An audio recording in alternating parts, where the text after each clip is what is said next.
up nga mga kapatay gutom? So gagawa tayo guys ng coffee jelly. No? Pero nata de coco ang ating ilalagay guys. Nata. Coffee jelly with nata. So ayun na guys, meron na tayong ice. At lalagyan natin ng tubig ang ating baso. Yan, ganyan. So lalagyan natin ng nata. Yan. So ito yung nilagay natin yung ating cappuccino good day guys. Yung ating good day. Haluin natin, guys. Haluin muna natin ang ating cappuccino. Cold cappuccino to, guys. Haluin natin. So, medyo tikman muna natin. Tapos, ilagyan natin yung ating cacao granules. May kasama na yun, guys. Ito, may kasamang cacao granules. So, yan, guys. So, lagyan natin ng nata de coco. Ating pangmalakasan na drinks, guys. So, nag-iimbento tayo, guys, ng drinks, no? Wala tayong mainom.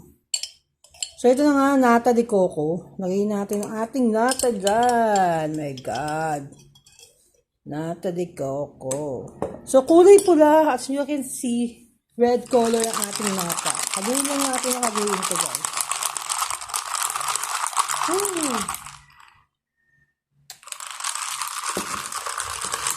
So, hindi na tayo nag-sugar dyan, guys, no? Kung gusto niyo pang madagdagan, so, pwede nyo lagyan ng Milo, pwede gamitin nyo itong Chokwick, guys. Yan. So, nilagyan natin ng Chokwick. Tingnan natin, guys, kung ano yung magiging resulta nito, kung masarap to. So, nag-iimbento lang nga tayo, diba, guys? Nag-iimbento tayo. Kaya, iluwi natin. Kita nyo ba? So, inalo natin. So, inalo na natin cappuccino with chocolate drinks. Wala, ang sarap ng resulta niya, guys. Hindi ako nagbibiro. Masarap. Masarap, guys, no? Masarap siya, guys. Grabe. Pwede na pala tayo. Wag na tayong bumili ng Dutch Mill. So, ito na lang yung gagawin natin, guys. Ayun guys, hindi siya matamis. So, dapat nga maglalagay pa ng sugar, guys. So, hindi tayo naglagay ng sugar dahil may natural sugar na siya, guys. So, ito yung good day yung gamit natin. Cappuccino good day. No, good day and yun nga, ito. Turo ko sa inyo. So, ito yung ginamit natin, good day and then Chokwick, guys. Chokwick ang ginamit natin. So, to guys, cappuccino and Chokwick. So, yan, kita nyo yung Chokwick. Yan yun. O, diba? Nakagawa na tayo, guys, ang napakasarap na drinks. Grabe, eh. Yun.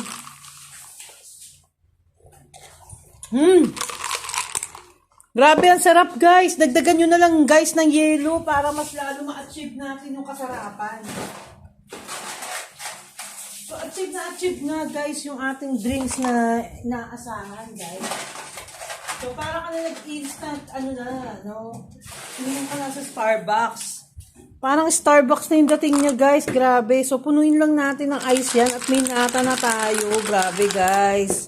Sobrang sarap, guys.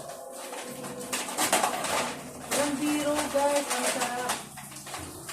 Ganyan yung hinahanap ko, guys, na tamis, guys. Hindi siya masyado matamis.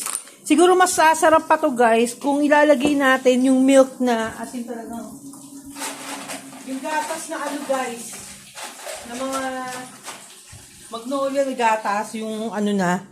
Yan, o, ganyan, guys. Ayan, naka-invento na tayo ng masarap na refreshing na. Sobrang refreshing nito, guys. Grabe, ang sarap. Walang biro. Ganyan lang ka-light, very light lang yung gusto kong mangyari, guys, na inumin. Hindi yung napakatamis na nakakasakit ng ulo. Guys, ang sarap. Ang sarap, guys. Promise, di ako bibiro. Tagtarin nyo na lang ng yelo, guys, para as in talagang marami siyang yelo. Diba? Sobra, guys. So, yan na nga. Nakakatuwa naman. Nakagawa tayo ng drinks na masarap.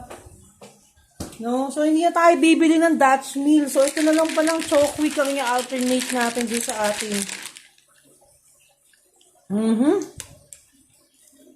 Grabe, ang sarap talaga guys. Walang biro.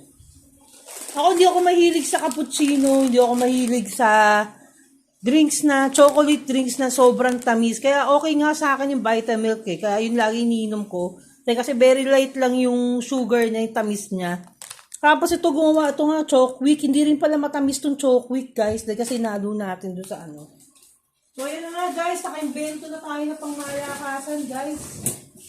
Kaya naman pala natin gumawa ng drinks guys na talagang panalo ngayong summer. No? So gumawa na rin kayo guys ng ganyang mga napakasarap na drinks natin. So dito na tapos ang aking vlog. Baboom!